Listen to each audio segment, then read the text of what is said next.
we're against lowering the age of criminal liability to 9 years old. Now, kung yung tanong, if sila ba'y papapasukin sa mga juvenile delinquency facilities, pag-usapan natin yung juvenile delinquency facilities. Baka naman gumawa ka ng batas, alam mo namang hindi rin maganda yung current state ng ating mga facilities. Kasi yung final ni SE, sir, na 12 years old, wala rin talagang kulong. O ano lang, parang juvenile.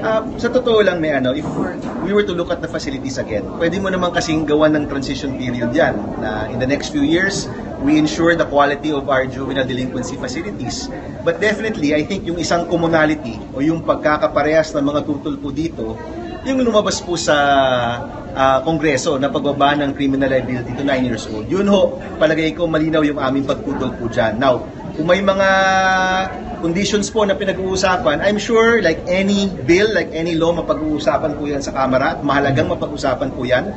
But I think it's crazy kung sasabihin mo sa batas, ilagay mo sa mga bahay pag-asa, habang sinasabi naman ng ibang ahensya, nasablay yung ating mga bahay pag-asa. It doesn't make any sense na doon ka sasandal kung alam mo namang may problema yung pagpapatakbo po nito. No? So, let's be realistic. Ano ba talaga yung makububuti sa ating mga bata?